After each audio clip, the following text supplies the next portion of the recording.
Let's talk a little bit about inflation. Let's talk a little bit about goods and services, and let's talk a little bit about oil supplies.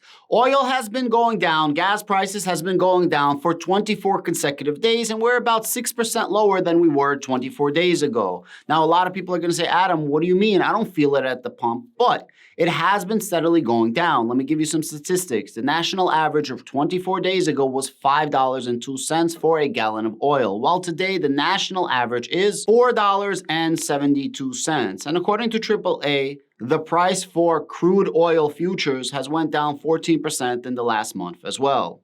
President Biden is trying to get the gas producers to lower prices, and he's trying to get them to actually increase supply. The problem is you cannot increase supply because refineries are near capacity levels. And this is not just within the United States. This is also from the external, outside of the United States. OPEC is at capacity.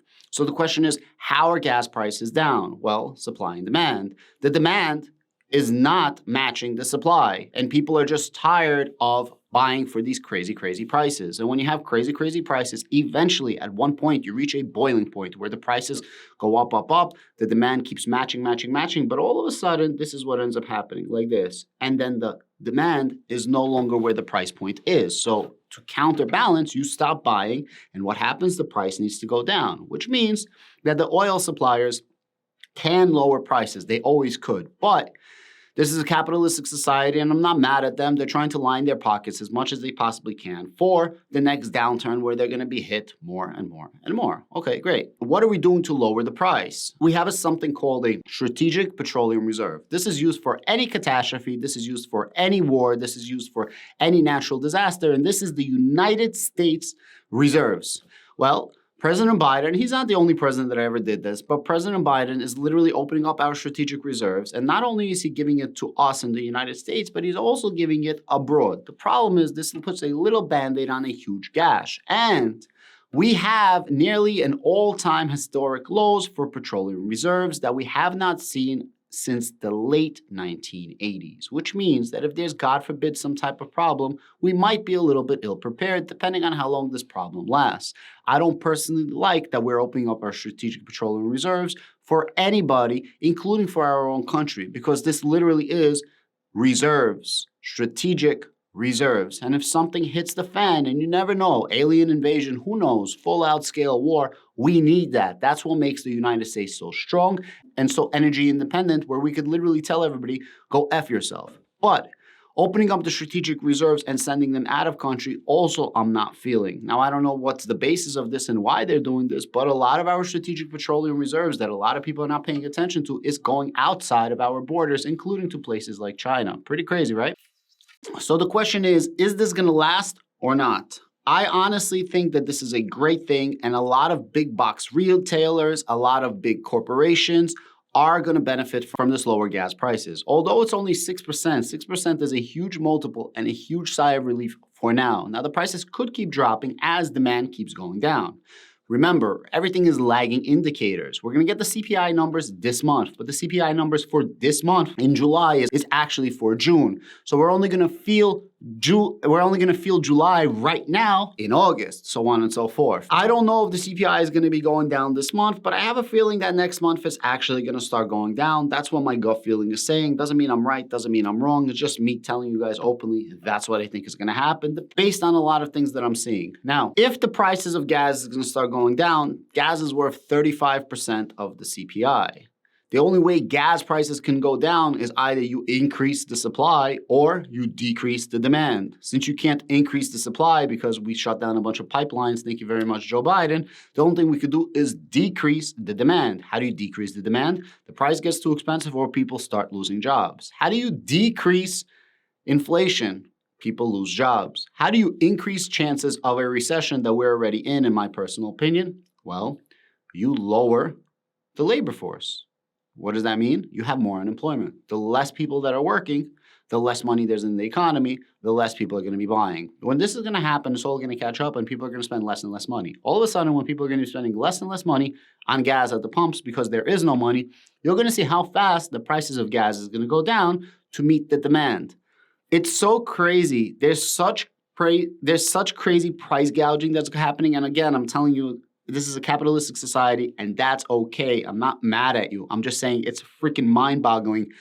The actual price point that somebody could be charging and the actual price point that people are charging. And this goes for tons of different supplies right now across the country, from construction to goods to services to food, so on and so forth. Now, Target, Walmart, and a lot of other big box retailers have a surplus of goods. And they have this because they were buying so much goods because of the bottlenecking, trying to prepare and have inventory for all of this pent-up demand.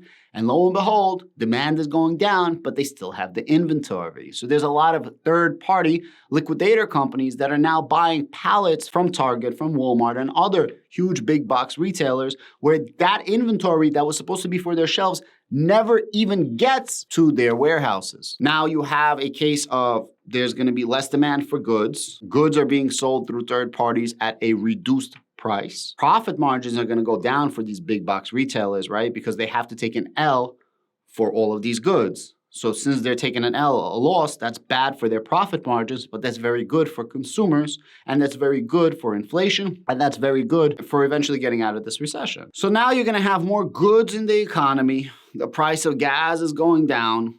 What's going to happen to the Fed? The Fed has a couple of choices. The Fed has a choice of do nothing. The Fed has a choice of full throttle and keep going hardcore, or the Fed can reduce the interest rates. If they do nothing, they're looked at, what the heck are you doing? If they increase the interest rates, they're going to be like, hey, you guys are bringing us into a recession. Remember, some people don't think that we're in a recession yet, even though we are. And the question is not if we're in a recession, in my personal opinion. If we're in a severe recession or if we're in a light recession. I think we're going to have a light recession. I think in the next 4 to 10 months, we're going to get out of this. That's my own personal opinion.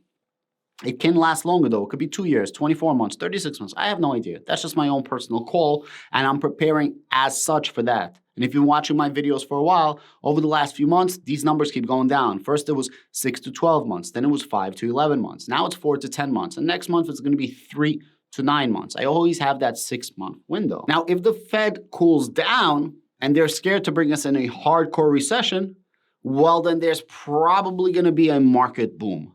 There's going to be a boom in a lot of companies. At the end of this month and early next month, we're going to have tons of earnings. All the big boy earnings that matter, right?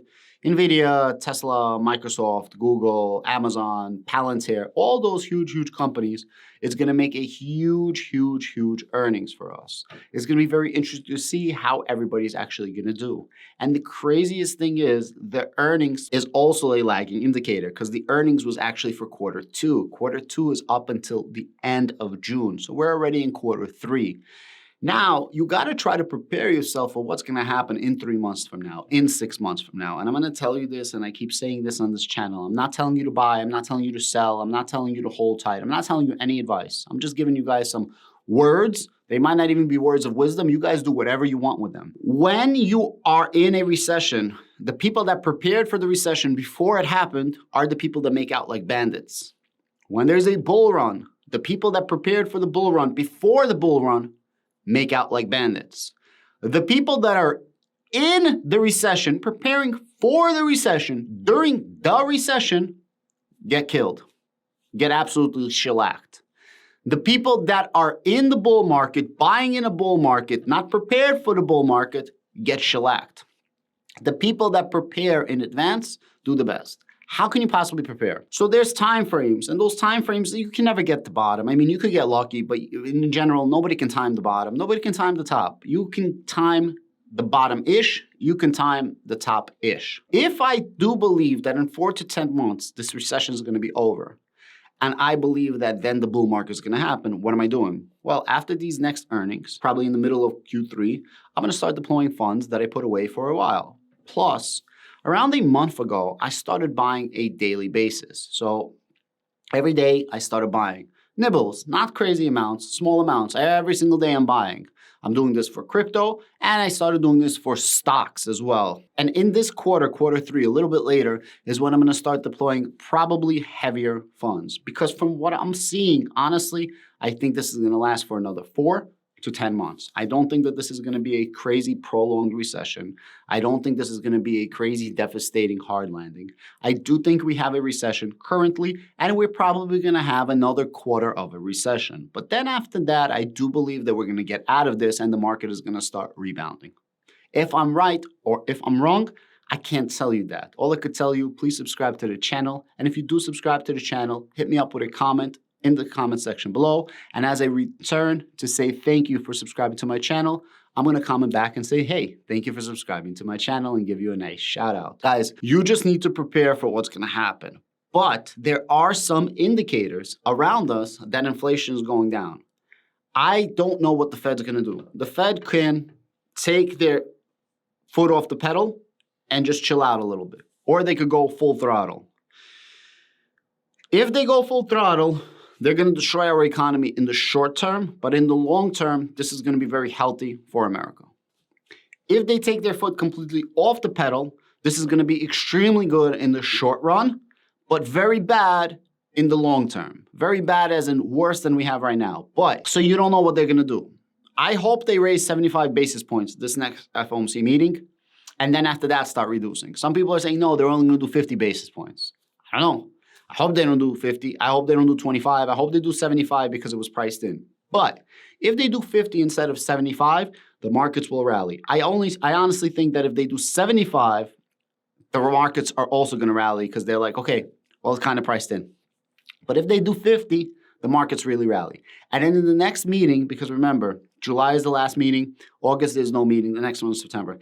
In September's meeting, they're going to be raising 25 basis points, or maybe they're going to raise no basis points at all. That's what I think is going to happen if the numbers keep going down like they seem that they are. Now, when I say seem that they are, I want to make it extremely, extremely crystal clear.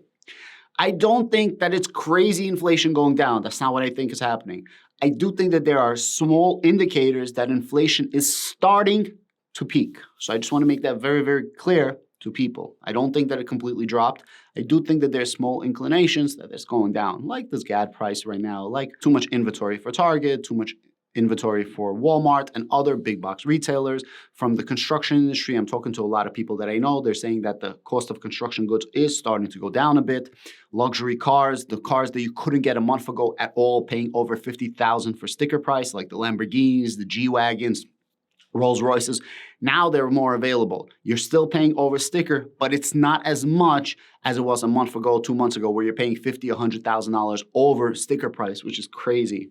Also, luxury watches. I know luxury watches is also going down. So there's a lot of luxury items that's going down. And if luxury items are going down, that means that inflation is going to go down because it trickles down from the top to the bottom. Guys, I hope you guys like all of these things. I'm not a financial advisor, purely entertainer and educator at best. Have a great day.